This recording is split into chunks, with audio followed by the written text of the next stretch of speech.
খ্রিস্টপূর্ব 1160 অব্দে ব্যাবেল নামক দেশের দক্ষিণে ফাদ্দান আরাম নামক এক শহর ছিল।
হে মহান ইস্তার, হে সকল প্রভুর মাতা, হে আমাদের দয়ালু প্রভু, আমাদের জন্মদানকারী মঙ্গলদাতা প্রভু, এই অবুঝ শিশুটিকে আরোগ্য দান করুন আর তার মা জননীকে আনন্দিত করুন। এই অবুঝ শিশুর মাতা প্রতিজ্ঞা করেছে প্রভু, তোমার দরবারে সে মূল্যবান হাদিয়া প্রদান করবে।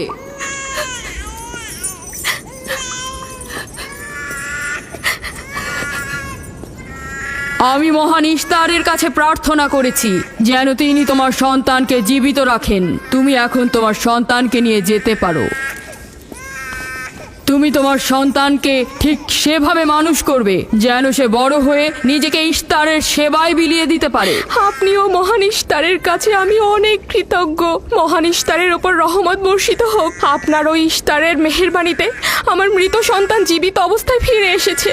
ইস্তার মহান, তার ওপর রহমত বর্ষিত হোক। ইস্তার মহান, তার ওপর রহমত বর্ষিত হোক। মহান ইস্তার, তার ওপর রহমত বর্ষিত হোক। ইস্তার মহান, ইস্তার মহান, তার ওপর রহমত বর্ষিত হোক। এই বাচ্চাটির মতো আমাদের সন্তানও নিশ্চয়ই সেরে উঠবে, তাই না? ইস্তার খোদা দয়ালু ও শক্তিশালী, তিনি নিশ্চয়ই আমাদের বাচ্চাকে সাফা দেবেন। হ্যাঁ, আমারও তাই মনে হয়। চলো যাই। তোমাদের এ কি হলো? তোমরা তো নিজেরাই ফেরেশতার সেজদা পেয়েছো, আর এখন কিনা নিজেরাই নিজেদের সেজদা করছো। এই পৃথিবীর সৃষ্টির সকল কিছুই ইনসানকে তাসলিম করে, আর তোমরা কিনা প্রাণহীন নির্জীব পাথরকে তাসলিম করছো। এই শোনো, খবরদার বলছি, তুমি এসব বেহুদা কথাবার্তা বলে আমাদের খোদাকে অপমানিত করবে না। আমি এই কথাগুলো নিজে থেকে বলছি না, আমি খোদা কর্তৃক প্রেরিত কথাগুলো এই কিতাব থেকে বলছি। এটি হচ্ছে আসমানি সহি কিতাব, যা আমার দাদা ইব্রাহিম নবীর উপর নাজিল হয়েছিল। আমি তার দিনের অনুসারী এবং এই কিতাবের প্রচলন ও দাওয়াত প্রদানকারী। নিজে থেকে কিছু বলছি না। ওই আসমানি কিতাবে কি লেখা আছে আমাদের খোদাদেরকে অপমানিত করতে হবে? আমি অপমান করছি না, শুধু প্রশ্ন করছি। যদি জেনে থাকো তাহলে উত্তর দাও, আর যদি না জেনে থাকো তাহলে স্বীকার করো। তোমাদের জিজ্ঞাসা করছি, ওই মন্দিরে রাখা ইস্তারের মূর্তিগুলো কি তোমাদের প্রভু, নাকি তোমাদের তৈরি বস্তু? ইস্তার তোমাদের উপর প্রভাব বিস্তার করে নাকি তোমরা ইস্তারের উপর? ইস্তার তোমাদেরকে শাসন করে নাকি তোমরা ইস্তারকে? পাথরের তৈরি ইস্তার যদি দুর্বল ও অক্ষম হয়ে থাকে, তবে কি করে আমাদের বাচ্চাদেরকে সাফা দেয়? সত্যি কথা, আমরাও দেখেছি। হ্যাঁ, তার হাকিকাত আছে। ইস্তার তার সন্তানকে সাফা দিয়েছে, আমি দেখেছি। ওই প্রজ্ঞাবান যিনি তোমাদের আহাজারি শুনেছেন, তিনি তোমাদেরকে সাফা প্রদান করেছেন, না ইস্তার। যদিও তোমরা খোদা ছাড়া প্রার্থনা করেছ আর তিনি ছাড়া তোমরা সাহায্য চেয়েছ, কিন্তু তিনি সকল কিছু সম্বন্ধে অবগত আছেন, তাই তোমাদের আহাজারিতে তার রহমত বর্ষিত হয়েছে, তোমাদেরকে সে সাহায্য করেছেন। সাধারণ দৃষ্টিতে তোমরা ইস্তারকে দেখেছ, অন্তর্দৃষ্টিতে দেখনি, তাই মূল সাফা প্রদানকারীকে চিনতে পারোনি। ইয়াকুবের কথার মূল অর্থটা আমি এখন বুঝতে পারছি। সে চাইছে যে আমরা আমাদের খোদাদেরকে বাদ দিয়ে তার খোদার ইবাদত করি। আমরা আমাদের খোদার অনেক কল্যাণকর কাজ দেখেছি, তোমার খোদার কি দেখছি? আমি তোমাদেরকে সকলের চাইতে ঊর্ধ্বে অবস্থিত খোদার দিকে আহ্বান করছি। তিনি সৃষ্টি সকল কিছুর চাইতে ঊর্ধ্বে। তাই নাকি? কি করে বুঝবো তোমার খোদা অন্যান্য সকল খোদার চাইতে ঊর্ধ্বে? তুমি আর তোমার খোদা ও ইস্তারের মন্দিরের ধর্মযাজকের মতো স্বর্ণরৌপ্য লুটে নিতে চাইছো না, তা কি করে বিশ্বাস করব? আমার বাস্তব অবস্থা হচ্ছে আমি গভর্নর লাবানের নিয়োজিত রাখাল। আমার কোনো কিছুই নেই, আর কোনো কিছুর জন্য আমি কারো কাছে প্রতিদানও চাইনি। তোমরা কি আমাকে আমার কাজ অন্বেষণ আর রাখালি করা ছাড়া আর কিছু করতে দেখেছো? দেখেনি জন্য কি এখন আমাদের দেখতে হবে? তুমি হয়তো সুযোগের অভাবে ভালো আছো, নয়তো তুমিও কোনো অংশে কম যেতে না। তোমরা সবাই একই রকম। ধর্মকে তোমরা মুখোশ বানিয়ে নিজেদের আখের গুছিয়ে নাও, সহজ সরল মানুষদের ঠকিয়ে তাদের সম্পদের রাজা হও। তোমার কষ্ট বুঝতে পারছি। তোমার সন্তান মৃত্যুর কোলে ঢলে পড়েছে, অথচ কেউ তাকে সাহায্য করতে এগিয়ে আসেনি। না ইস্তার জাদুকর, না ওই মন্দিরের খোদা ইস্তার। তাই সকল খোদাকে দোষারোপ করার অধিকার হয়তো তোমার আছে। মন্দিরের অক্ষম ইস্তারের সঙ্গে আমার কোনো কাজ নেই। আমার কথা তোমার না দেখা প্রভুর সঙ্গে। আমরা অনেক ধৈর্য ধরেছি আর অনেক কষ্টও করেছি। এখন আর কোনো নতুন খোদাদের ধৈর্য ধরার মতো অবস্থা আমাদের নেই। আমাদের ধর্মযাজক আসছে, ফারাজ তার কথার শাস্তি পাবে। পালাও ফারিস, তুমি পালাও। ওইদিকে পালিয়েছে। ওইদিকে যাও, ওকে বন্দি করে নিয়ে এসো। দেখো যেন পালিয়ে না যায়। ওকে ছেড়ে দিন, যে ওকে করে মাফ হোক ওকে দিন। ধরে নিয়ে ফিরবে। ওকে ছেড়ে দিন, ওকে মাফ করে দিন।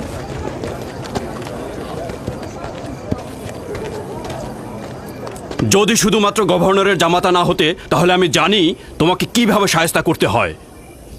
মন্দিরের কোনো প্রতিনিধির সাথে আমার কোনো কাজ নেই। তোমরা সবাই চলে যাও। ইয়াকুবের কুফরি কথায় তোমরা কেউ কান দেবে না, আর কেউ বিশ্বাস করবে না। তোমরা কি কেউ দেখছো না? হ্যাঁ, এই ইয়াকুব তার কুফরি কথাবার্তার কারণে ফাদ্দানে দুর্ভিক্ষ নিয়ে আসছে। আমাদের ধর্মযাজক ঠিক কথাটাই বলেছেন। ইস্তারের অভিশাপে বালা মুসিবত আসার পূর্বেই চলো চলো আমরা এখান থেকে চলে যাই।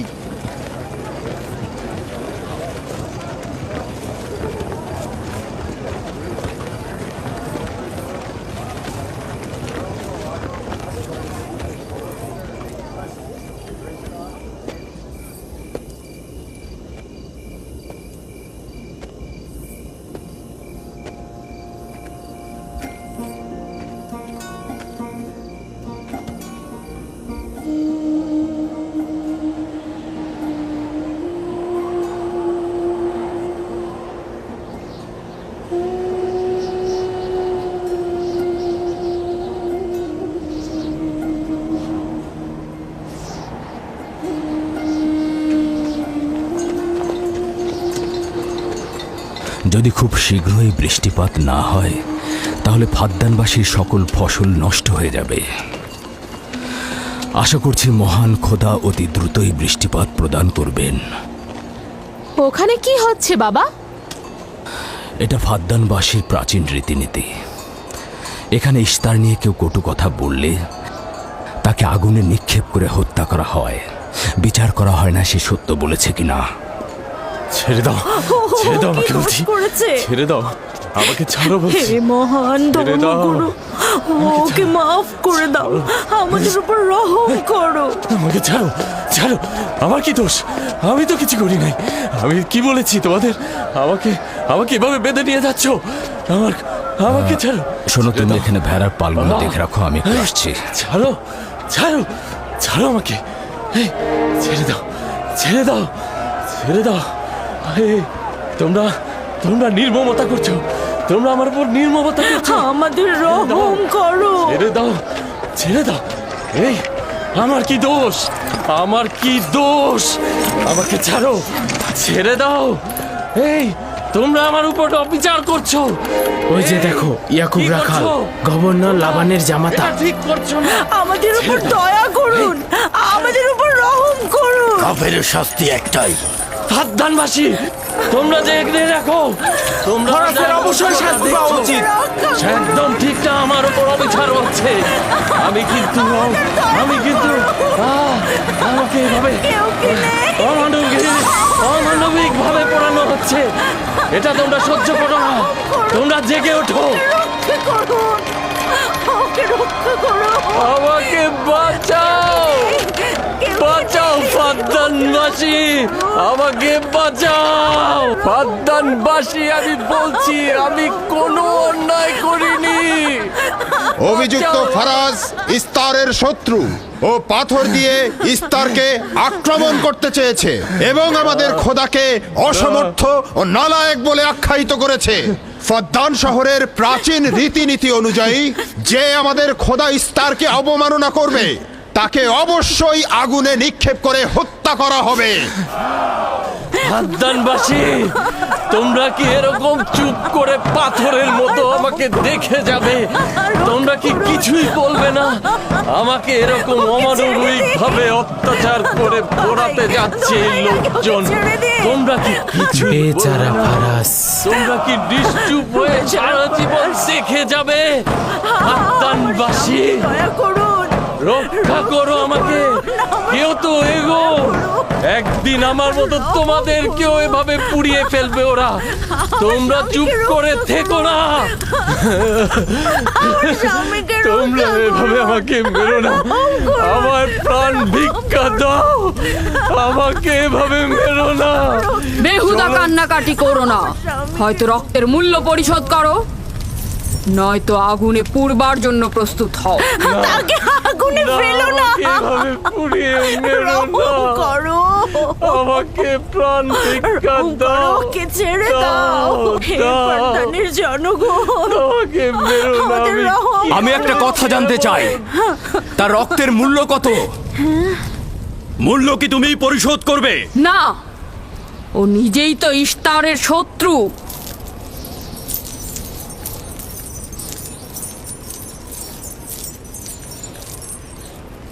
তুমি নিজেই তো ইস্তারের শত্রু, প্রথমে তোমার নিজের রক্তের মূল্য পরিশোধ করো। তাহলে আমাকে বন্দি করছো না কেন? বন্দি করো। অগ্নিপিণ্ডের মধ্যে নিক্ষিপ্ত হওয়া তো আমাদের বংশের প্রাচীন ঐতিহ্য।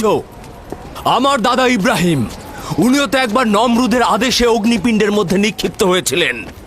এখন পর্যন্ত তুমি যে গ্রেপ্তার হওনি তার কারণ তুমি হচ্ছ গভর্নরের ভাগিনা।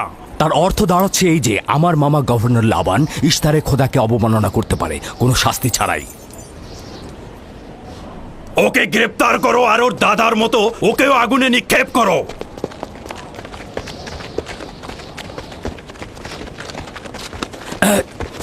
ছেড়ে দাও, আমার প্রশ্নের উত্তর দাও, ছেড়ে দাও আমাকে। এই, এখানে কি হচ্ছে এসব?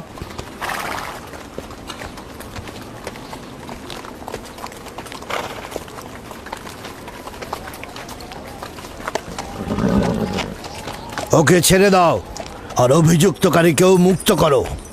ফারাসের অবশ্যই শাস্তি পাওয়া উচিত। যখন ইয়াকুব জীবনের মূল্য পরিশোধ করতে চায় তখন তোমাদের কোনো অধিকার নেই ওকে শাস্তি দেবার।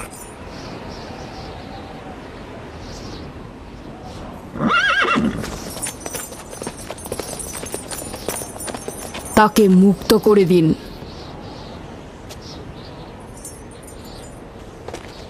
ইয়াকুব, তুমি অবশ্যই ফারাসের জীবনের মূল্য স্বরূপ 500 দিনার পরিশোধ করবে। হ্যাঁ, কোনো সমস্যা নেই, আমি এই অর্থ পরিশোধ করব।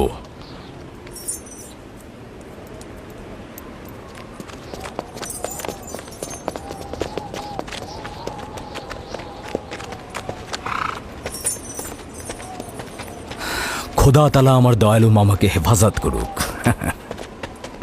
ইয়াকুব, আমি তোমাকে কতক্ষণ এরকম বিপদ থেকে বাঁচাতে চোখে চোখে রাখবো?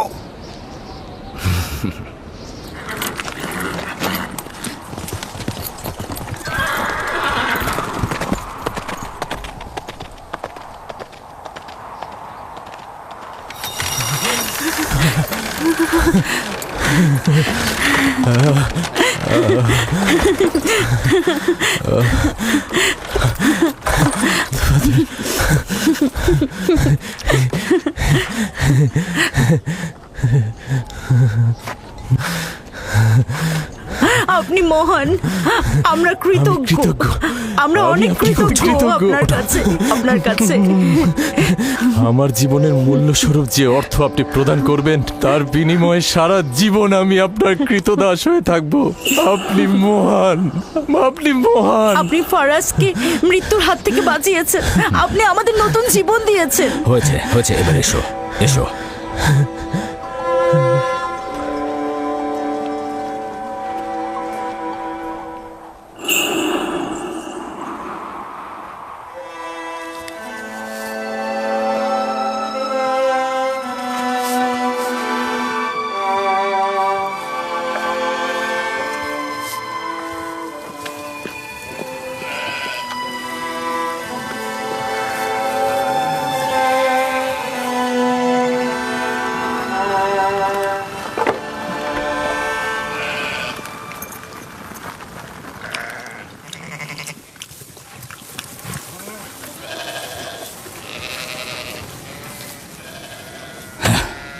লোকটি আসলেই খুব ভালো, আসার পর থেকে শুধু কাজই করে যাচ্ছে। বছরের পর বছর ইস্তার, ফাদ্দান ও ব্যাবলের লোকজনকে অন্যায়ভাবে কোরবানি দিয়ে আসছে। আজ তোমার পিতার জন্য আমি ও ফারাজ বেঁচে গেছি। আপনি ওর জীবন বাঁচিয়েছেন বলেই ও ইস্তার পূজা ছেড়ে এক খোদার ইবাদতে মশগুল হয়েছে। হ্যাঁ, তা হয়েছে রাহেলা। আসলে যখন সে মৃত্যুর হাত থেকে রক্ষা পেয়েছে তখনই এক খোদায় বিশ্বাস এনেছে। আমাদের মুসাফির কখন পৌঁছবে? খুব শীঘ্রই হে খোদার নবী, বেশি দিন বাকি নেই। বছরের পর বছর তোমার সন্তানের প্রতীক্ষায় রয়েছি। যদি খোদা চায় তো খুব শীঘ্রই এই প্রতীক্ষার অবসান ঘটবে।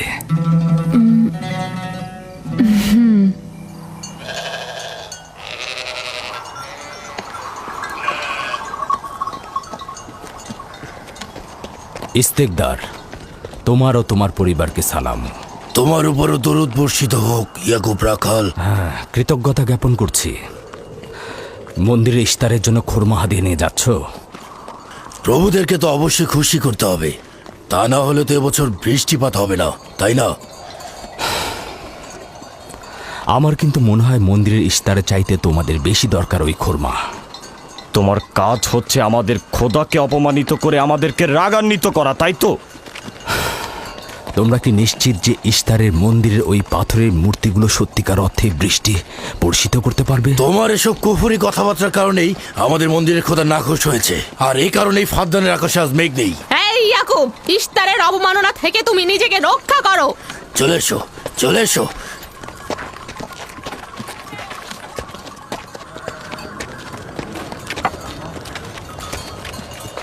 এটা তোমাদের কেমন বিবেচনা? তোমরা শক্তিশালী ও দয়ালু এক খোদাকে রেখে নির্জীব পাথরের উপাসনা করছো। কেন তোমরা বিষাদগ্রস্ত জমিনে নিজেদের আত্মাকে এক খোদার ইমানের নূরে আলোকিত করছো না?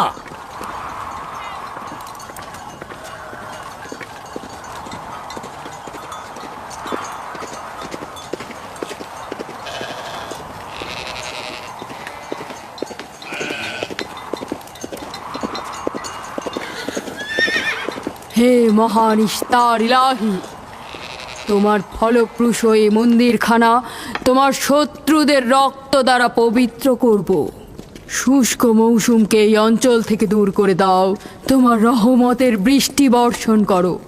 হে মহান ইস্তার ইলাহি, তোমার এই ফলপ্রসূ মন্দিরকে তোমার শত্রুদের রক্ত দ্বারা পবিত্র করব।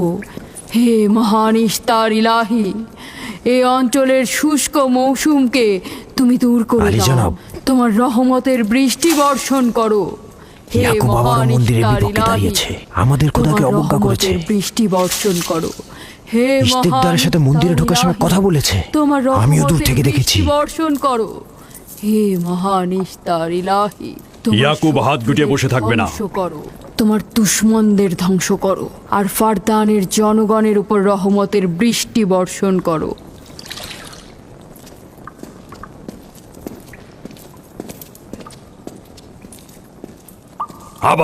ইয়াকুব শুরু করেছে।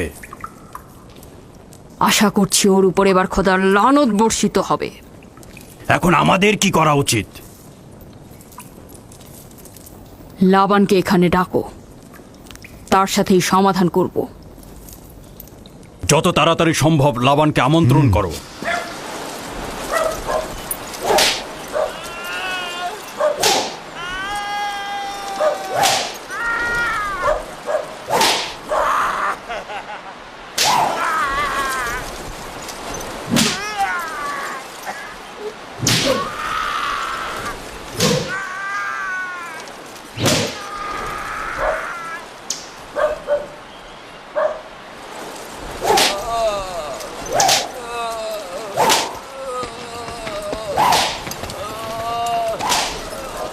জনাবে আলী, ইস্তার মন্দিরের মহান ধর্মগুরু আপনাকে সাক্ষাতের জন্য আমন্ত্রণ জানিয়েছেন। গুরুত্বপূর্ণ কিছু? হ্যাঁ জনাবে আলী। এই, এবার বন্ধ করো।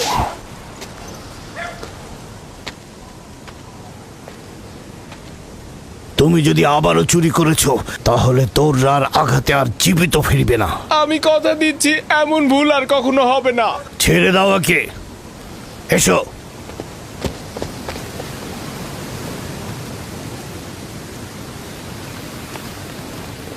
প্রকৃতপক্ষে বিষয়টা আসলে আপনার জামাতা ইয়াকুবকে নিয়ে। ইয়াকুবের আমলনামা তার নিজের সঙ্গে সম্পৃক্ত।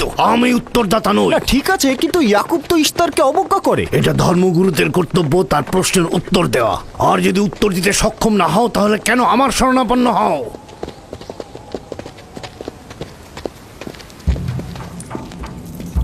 খোদার চাইতেও বড় খোদা মহান ইস্তার রাগান্বিত হয়েছেন। আমি দুর্ভিক্ষ দেখতে পাচ্ছি, যা ফারদানের জনগণের জন্য শুষ্ক মৌসুম আর মৃত্যুর কারণ হতে যাচ্ছে। জনাবে আলী, আমি তার আপনি একটু মধ্যে অপেক্ষা করুন, আমি শোকার্ত ধর্মগুরুকে অবস্থা খবর দেখতে দিচ্ছি। পাচ্ছি। মহান ইস্তারকে সে রাগান্বিত করেছে। এ অপমান ইস্তার সহ্য করতে পারছেন না। কেউ একজন ইস্তারকে খেপিয়ে তুলেছে। যে মহান খোদাকে অপমান করেছে সে দ্রুতই শাস্তি পাবে। মহান ইস্তার তার বলি চাচ্ছেন।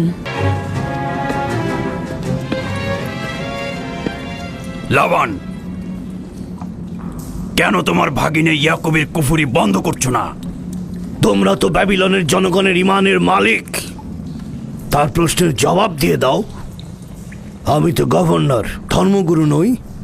কিন্তু সে তোমার ভাগিনা এবং তোমার কন্যাদের স্বামী। আমি ফারদানের শান্তি আর নিরাপত্তায় নিয়োজিত। আমার ভাগিনার কার্যাবলী দেখার জন্য নয়। এই কারণেই তাকে শান্ত করতে হবে। সে ফারদানের শান্তি নষ্ট করছে। ফারদানের শান্তি ফিরিয়ে আনতে হবে, তা না হলে অতি দ্রুত ফারদানের বুকে দুর্ভিক্ষ নেমে আসবে, আর এটার দায়ভার সম্পূর্ণ ইয়াকুবের। কি করে করি বলো? ইয়াকুব এখানে ভেড়া রক্ষণাবেক্ষণের প্রধান ব্যক্তি, অর্থনৈতিক চালিকা শক্তিও বটে। আর ও কিনা হয়ে গেল এখানকার বদখদের প্রধান কারণ। হ্যাঁ, কারণ ও এখনো ইস্তারের কুফরি করেই যাচ্ছে। ইয়াকুব তো ব্যাবিলনের খোদাদের উপর ঈমান আনেনি, কিন্তু তারা তো কিছু বলেনি। ব্যাবিলনের খোদাদের প্রতি ঈমান না আনলেও তাদেরকে কখনো অবজ্ঞা করে কথা বলেনি। কিন্তু এখানে তো সে মহান ইস্তারকে অবমাননা করেই চলেছে। তুমি অবশ্যই তাকে শান্ত করবে। অবমাননা করে? অবশ্যই করে। তুমি কি কখনো ভেবে দেখেছো যে ব্যাবিলন রাজ্য কেন তোমাকে নিয়োজিত করেছে? তাহলে এটাও জেনে রাখো কেন আমাকে গভর্নর নিয়োগ করা হয়েছে। উত্তম হলো এটা জানা যে আমি ব্যাবিলন থেকে ফরমান গ্রহণ করি, না তোমাদের থেকে, না তোমাদের ইস্তার থেকে। যদি ইস্তারের মন্দিরের ধর্মগুরু বাবেল এই কথাগুলো তুলে ধরেন তবে কোনো অসুবিধা নেই তো?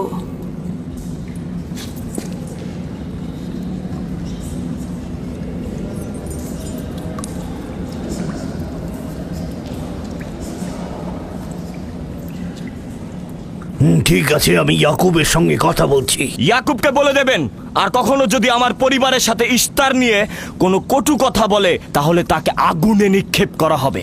কুকুরের ছানা তার বাবা মার কাছে ঘেউ ঘেউ শেখার আগে নেকড়ের কাছে ছিন্ন ভিন্ন হয়ে যায়। তোমার নিজের জবানের হেফাজত করো। এবারের মতো ক্ষমা করে দিচ্ছি, পরের বার কিন্তু করব না।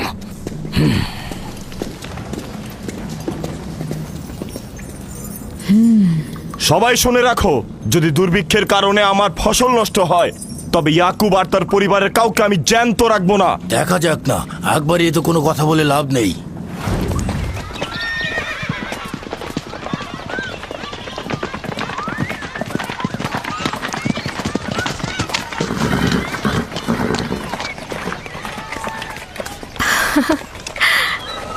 আব্বাজান এসেছেন।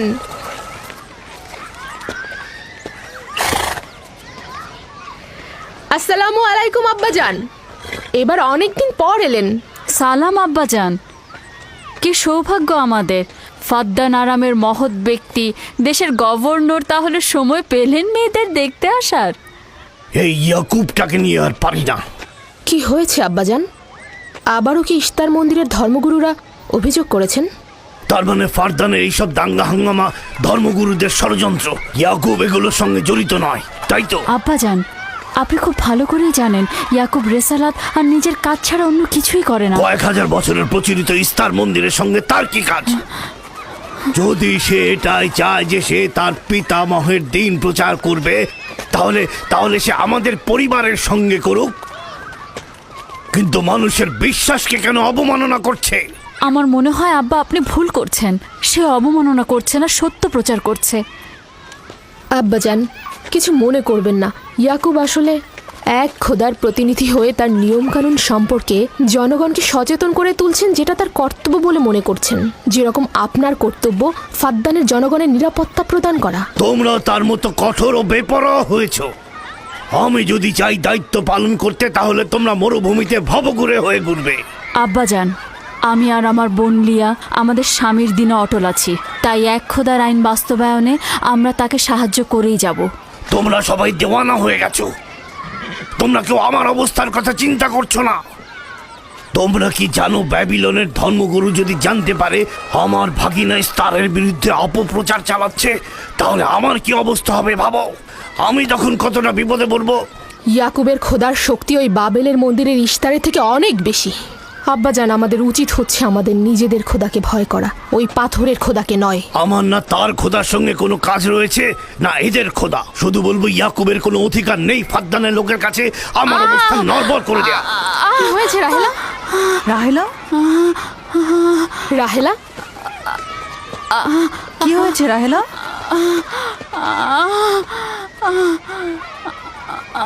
রাহেলা, রাহেলা, কি হলো তোমার? এমন করছো কেন? আলহামদুলিল্লাহ, মনে হয় সময় হয়ে গেছে। যাও, ধাত্রীকে খবর পাঠাও। আচ্ছা আচ্ছা, যাও। চলো আমরা সবাই মিলে ওকে ঘরে নিয়ে যাই। হ্যাঁ চলো চলো, চলো ঘরে নিয়ে যাই ওকে। আস্তে আস্তে। পলাশ, বলুন জনাব। যাও তুমি মরুভূমিতে যাও, ইয়াকুবকে বলো এখনই যেন চলে আসে। খুবই দ্রুত যাও। জি আচ্ছা। আমার ঘোড়াটা নিয়ে যাও।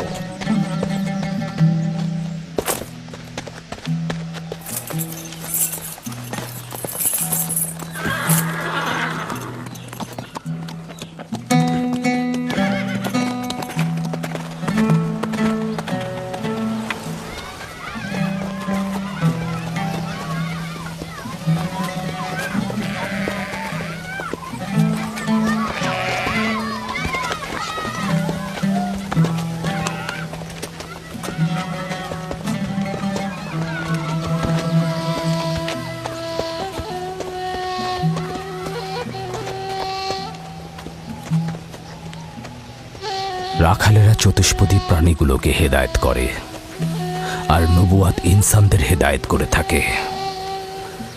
সম্ভবত এ কারণেই অধিকাংশ নবী রাখাল ছিলেন।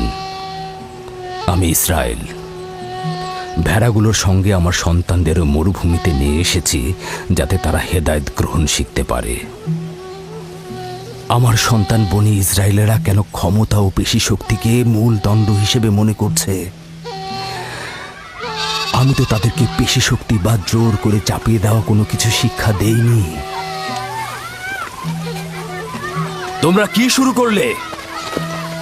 তোমরা কি শুরু করলে? ওঠো, ওঠো, শামুন, ওঠো। আমার উত্তরাধিকারী ও পরিবারের প্রধান সেই হবে যে খোদাকে সবচাইতে বেশি ভালোবাসবে। ইব্রাহিম ও ইসহাক ছিলেন সর্বোৎকৃষ্ট। তার মানে এই নয় যে তারা অধিক শক্তিশালী ছিলেন। শক্তি দিয়ে সবকিছু জয় করা যায় না।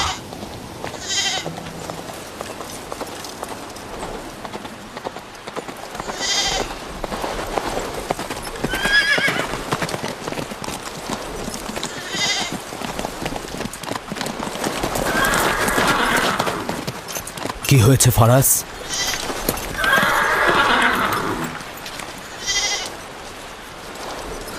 তোমরা ভেড়াগুলোকে নিয়ে আসো।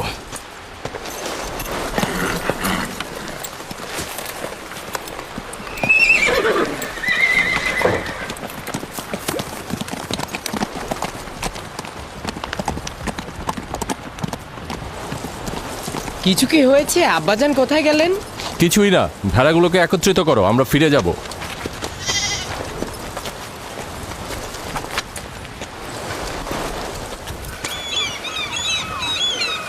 বেল হ্যাঁ, রাহেল তো তোমার সতীন। রাহেলের সঙ্গে তোমার অনেক ভালো সম্পর্ক দেখছি। ওই সন্তান না থাকায় ভালো সম্পর্কটা ছিল। রাহেলের সাথেও ভালো সম্পর্ক ছিল, ওই ইয়াকুবের সাথেও ভালো সম্পর্কটা ছিল। আমার সন্তান নেই, তার সন্তান হচ্ছে, ভালো সম্পর্কটা থাকে কি করে? এমন ভাবে বলছো কেন? রাহেল আর ইয়াকুব তো ইনসান হিসেবে খুবই ভালো। হ্যাঁ, কিন্তু ইয়াকুব তো রাহেলকে অনেক বেশি ভালোবাসে। আর যেহেতু এখন তার সন্তান হচ্ছে, তার স্থান তো সব স্ত্রীর থেকে উপরেই হবে, তাই না? ইয়াকুবের কয়টা স্ত্রী? 4 জন, আমি, লিয়া, জুলফা ও রাহেলা। এই বাদ দাও তো এসব, তাড়াতাড়ি চলো, না হলে শব্দ শেষে আবার আমার ঘাড়েই পড়বে। আরে আমি তো জানি ইয়াকুব বড় ন্যায়পরায়ণ আর মেহেরবান। সকল হিংসা ভুলে একটু ভালোবাসাটাকে বাড়াও, দেখবে সেও তোমাকে খুব ভালোবাসবে। আর ও তো খুব ভালো মানুষ। জনাবে আলী লাবান, আপনার ওপর শান্তি বর্ষিত হোক। ভালো পুরস্কার পেতে যাচ্ছ, কিন্তু রাহেল আর তার সন্তানকে সুস্থ চায়। চিন্তা করবেন না, আমি অনেক অভিজ্ঞ ধাত্রী।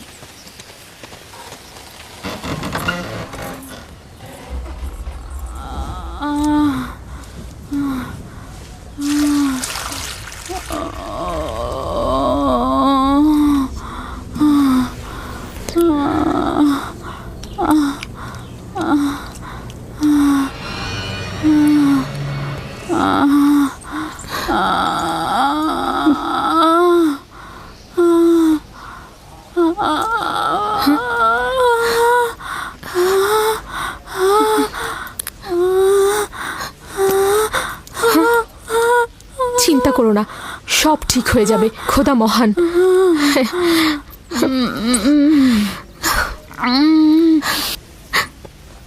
রাহেল, রাহেল, রাহেল, এই যে রাহেল, কি হলো?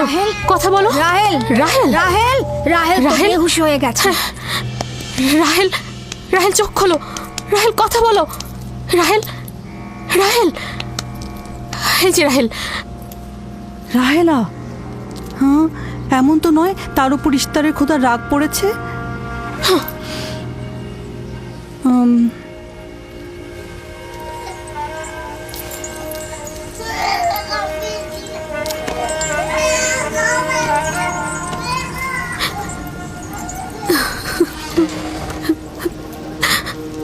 ওকে রাখো।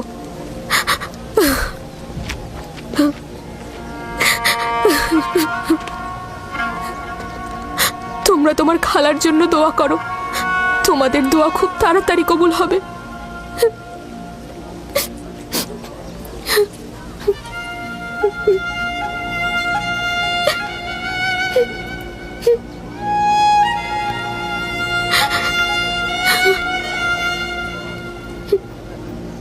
তোমরা কাজ করছো না কেন?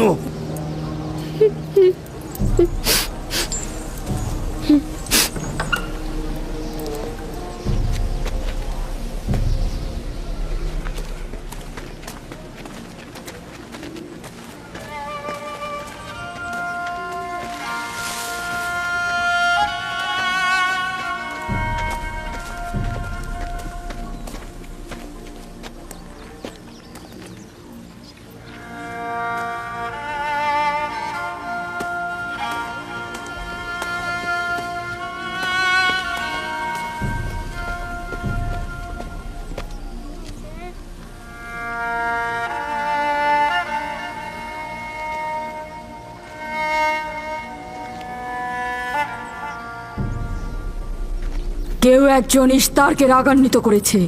আগুন ও রক্ত দেখতে পাচ্ছি, অলক্ষণে মৃত্যুর ছায়া সর্বত্র দেখতে পাচ্ছি। আগুন প্রথমে কাফেরের পোশাকের নিম্নাংশ গ্রাস করবে। যারা ইস্তারকে অবমাননা করেছে, অতি দ্রুতই তাদের ধ্বংস আসন্ন। হ্যাঁ, ইস্তার তাকে ক্ষমা করবে না, অতি দ্রুতই সে তার শাস্তি পাবে। আমার মনে হয় ওরা ইস্তারের অভিশাপের ফল ভোগ করছে। ইয়াকুব তো সব সময় ইস্তারকে অবজ্ঞা করে কথা বলে। হ্যাঁ, ইস্তার বলেছিল কুফরিকারী কাফের তার রোশানল থেকে রক্ষা পাবে না। ইয়াকুব তো ইস্তার আর তার খোদাকে নিয়ে কত বেহুদা কথা বলেছে, মনে হচ্ছে তারই ফল ভোগ করছে।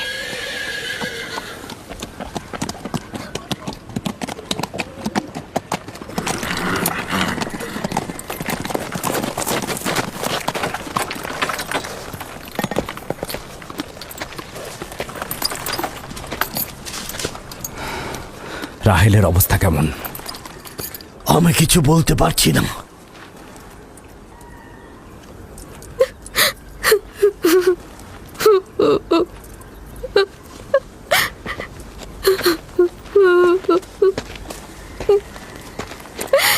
কিছু একটা করুন, রাহেলের অবস্থা খুবই খারাপ।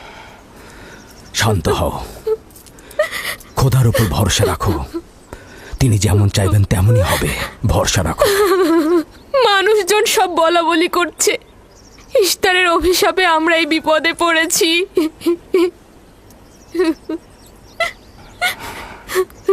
খুব ভালো, এবার দেখা যাক রাহেল ও তার সন্তানের খোদা সবচাইতে বেশি শক্তিশালী নাকি ওই ইস্তারে খোদা। খোদা রহম করো। তোমরা রাহেলের দিকে লক্ষ্য রেখো, আমি একটু আসছি। কোথায় যাচ্ছেন? আমাদের এই অবস্থায় ফেলে যাবেন না। শান্ত থাকো, আমার একাকিত্বের প্রয়োজন। তুমি খোদার সঙ্গে যা করার করো, আমি হাত পা গুটিয়ে বসে থাকতে পারবো না। আমি অবশ্যই হেকিমি চিকিৎসার ব্যবস্থা করব। আমি চিকিৎসকের নিকটে যাচ্ছি, প্রকৃত চিকিৎসক।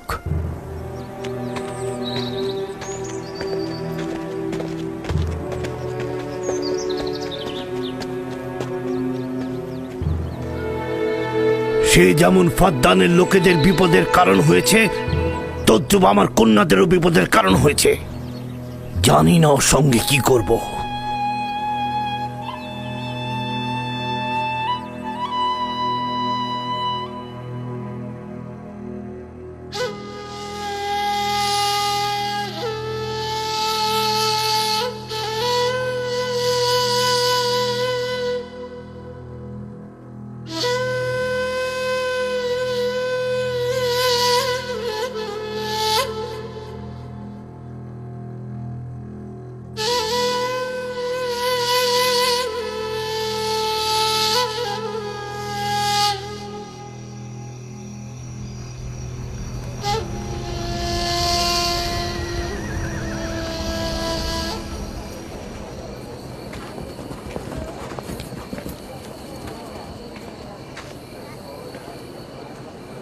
কেন যে ইস্তার মাতাকে ডেকে আনছে না, সে তো সবচেয়ে বড় ধাত্রী। হ্যাঁ, তারা বলছি। জনাব লাবান, ইস্তারের কাছে লোক পাঠান। ধাত্রী হিসেবে সে কিন্তু সবচাইতে ভালো।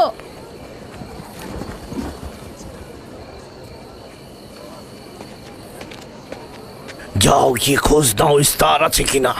যা চাই তাই দেবো। বলবে লাবান বলেছে যদি তার কন্যাকে নাজাত দাও, ইয়াকুবকে ফাদ্দান থেকে বার করে দেবো আর তার পাপ থেকে ইস্তার মন্দিরকে রক্ষা করব। যাও।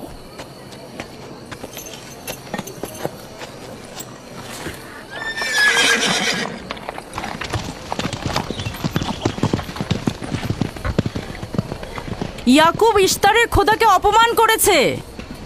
ইস্তারকে অপমাননা করার শাস্তি এইরকমই হয়।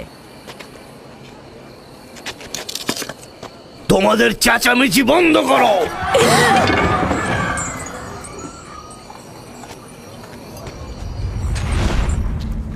ইয়াকুবকে বলো কেন সে তার খোদার কাছে সাহায্য চাচ্ছে না। আমি যদি তার জায়গায় থাকতাম তবে অবশ্যই এ সময় আমার খোদাকে ভুলে যেতাম না।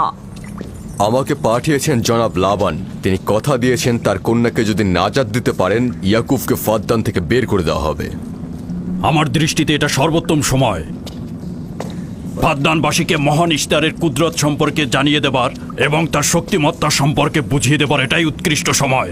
যদি রাহেলাকে বাঁচাতে পারো তাহলে তোমাদের উপর ফাদ্দানবাসীর ঈমান বৃদ্ধি পাবে। এখানে স্বর্ণরৌপ্যের ভাণ্ডার হবে। রাহেলের মৃত্যুও একই পরিণাম নিয়ে আসবে। বাদ দাও, মরে যাক। খুব ভালো, যাও এই কথাই গিয়ে বলো। রাহেলের মৃত্যু ইশতারের অভিশাপের ফল। একক খোদার ইবাদত করা এবং ইশতারকে দেখেও না দেখার ভান করার এমনটাই ফল। যদি এমনটা হতো, রাহেল ও তার সন্তানের মৃত্যুর পর আকাশ থেকে বৃষ্টি বর্ষিত হচ্ছে,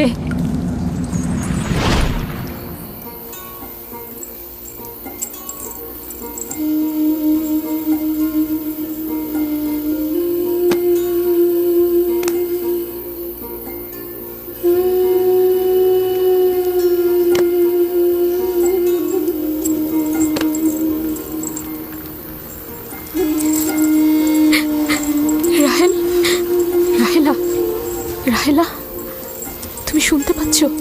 এই যে, রাহেল, কি করছো এসব? আরে ধোঁয়া দিয়ে জ্ঞান ফেরাতে হবে, তাহলে মা বাচ্চা মারা পড়বে। এই ধোঁয়া তাকে মেরে ফেলবে, সুস্থ করবে না।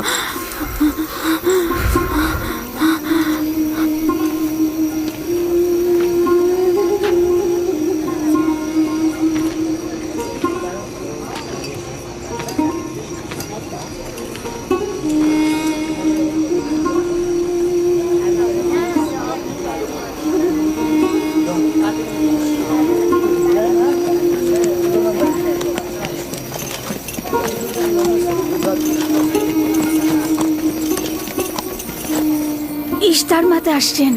দেখা যাক এবার কার খোদা বিজয়ী হয়, ইয়াকুবের খোদা নাকি মন্দিরের খোদা। আরে পরিষ্কার বোঝা যাচ্ছে বিজয়ী হবে ইশতার।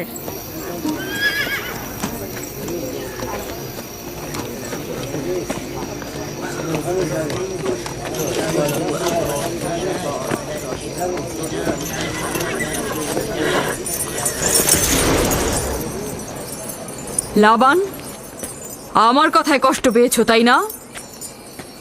আর ইয়াকুব যে বলল তার খোদা সর্বশক্তিমান, অধিক দয়ালু, তবে তার খোদা কেন এসে তাকে সাহায্য করছে না? রাহেলের জীবন এখন তোমার হাতে, তুমি তাকে সাহায্য করো।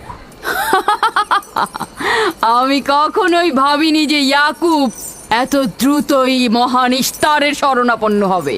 কত অবাক করা বেহুদা ও কাল্পনিক মিথ্যা আর বাতিল চিন্তার মধ্যে মগ্ন আছো। এই বাতিল চিন্তার সত্যতা একটু পরেই তুমি উপলব্ধি করবে, যখন তোমার স্ত্রী সন্তান মৃত্যুর মুখে পতিত হবে। জীবন ও মৃত্যু সম্পূর্ণ খোদার হাতে, না ইশতারের পাথরের মূর্তির হাতে। আমি ইস্তারকে এখানে আসতে বলেছি। রাহেলের অবস্থা খুবই খারাপ। রাহেলের নিজের খোদা ব্যতীত আর কারো খোদার প্রয়োজন নেই। তুমি বের হয়ে যাও, বের হও। ইয়াকুব, আমি এখানে দাঁড়িয়ে আছি। দাঁড়িয়ে আছো কেন? বের হয়ে যাও। তোমার স্ত্রী সন্তান ধ্বংস হবে। মহান ইশতারের ক্রোধে তোমাদের ধ্বংস অনিবার্য। আমার সহধর্মিনী তোমার দয়ায় আসেনি যে তোমার বদ দয়ায় ধ্বংস হয়ে যাবে। তুমি বের হয়ে যাও। ফারদানের জনগণ, এই লোক নিজের জন্য কোনো রহম নিয়ে আসেনি এবং সে তোমাদেরও কোনো রহম দিতে পারবে না। সে তোমাদের জন্য যেমন দুর্ভিক্ষ নিয়ে আসছে, তেমনি তার স্ত্রী পুত্রের জন্য মৃত্যু ডেকে নিয়ে আসছে। অতি দ্রুতই তোমরা ইশতারের কুদরত দেখতে পাবে। তোমার কারণে আমার কন্যার জীবন যদি বিপন্ন হয়,